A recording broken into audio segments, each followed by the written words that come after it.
ये income statement है जी। अब ये 2022 का क्वेश्चन है, ठीक है जी। अच्छा याद रखिएगा ये सर्विसेज सेक्टर का क्वेश्चन है।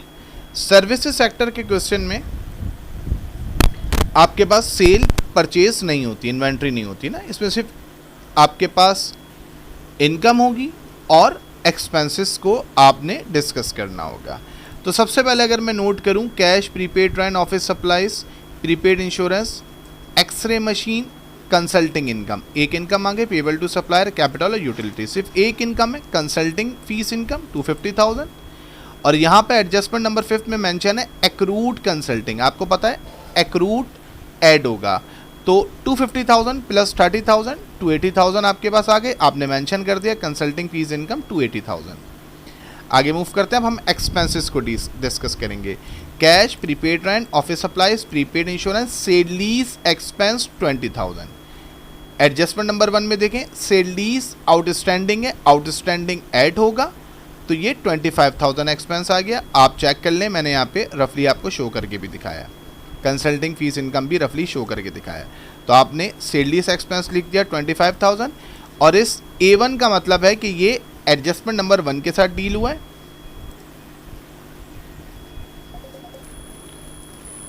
और ये A5 का मतलब है कि ये एडजस्टमेंट नंबर 5 के साथ अमाउंट चेंज हुआ है। आगे बढ़ते हैं, सेल लीज एक्सपेंस के बाद x-ray machine, consulting fees, payable, capital, utility expense 10,000। अगर हम देखें एडजस्टमेंट में तो कहीं पर भी यूटिलिटीज़ को डिस्कस नहीं करा, मेंशन नहीं करा, इसका मतलब है यूटिलिटी एक्सपेंस 10,000 ही रहेगा। हमने लिख दिया यूटिलिटी एक्सपेंस 10,000। हमें सिर्फ दो एक्सपेंसेस मिले थे सवाल में, एक सेल लीज एक्सपेंस, एक यूटिलिटी। सेल लीज एक्सपेंस पे एडजस्टमेंट हुई और यूटिलिटीज़ में कोई एडजस्टमेंट नहीं थी। अब मैं एडजस्टमेंट को रीड करता हूँ। आउटस्टैंडिंग सेल लीज हो चुका है।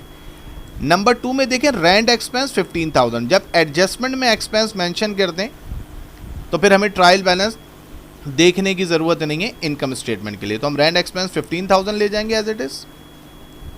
आप नोट कर लें, मैंने A2 लिखा है, यानी कि ये एडजस्टमेंट नंबर 2 से अमाउंट आया। उसके बाद अगर आप देखें depreciation charge on fix asset 10% per annum.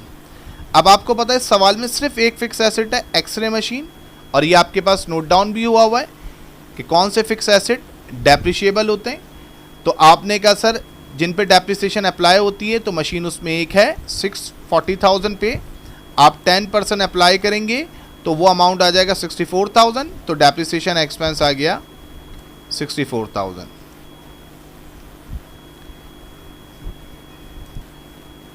फिर नंबर 4 पे देखें ऑफिस सप्लाईज यूज का मतलब ये एक्सपेंस है। जब एडजस्टमेंट में एक्सपेंस मेंशन हो तो आपको ट्रायल बैलेंस देखने की ज़रूरत नहीं है, 25,000 आ गया। अच्छा, आप सारे एक्सपेंसेस को ऐड करें और माइनस कर दें, ठीक है जी, आपके पास अमाउंट आ जाएगा। अगर आप में से किसी को प्रेजेंटेशन के हवाले से प्रॉब्लम हो तो मैं आपके लिए एक आसानी ये कर देता हूं कि आप टोटल ऑपरेटिंग एक्सपेंस को मेंशन ना करें और डायरेक्ट ऐसे करके मेंशन कर दें, कंसल्टिंग फीस इनकम से डायरेक्ट एक्सपेंसेस आप माइनस कर दें।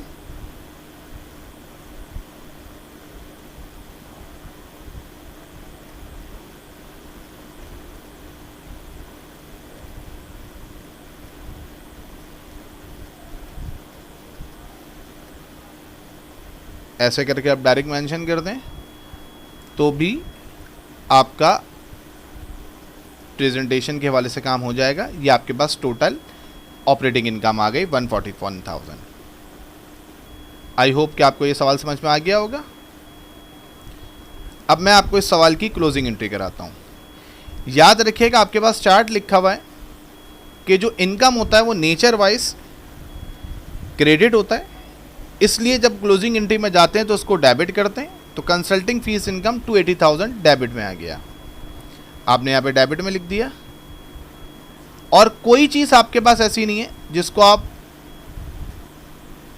डेबिट में लिखें सिवाय कंसल्टिंग फीस इनकम के, कोई और चीज़ नहीं है।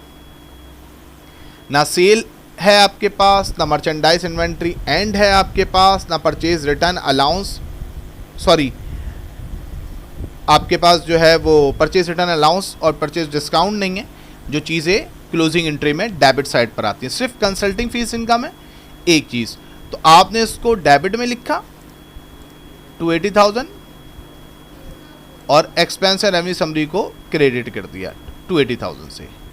फिर ये जितने एक्सपेंसेस आपको दिए हुए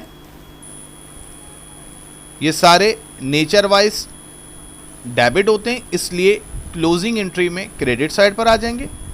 आप चेक कर लें, ये सारे नाम आपने क्रेडिट साइड में लिख दिए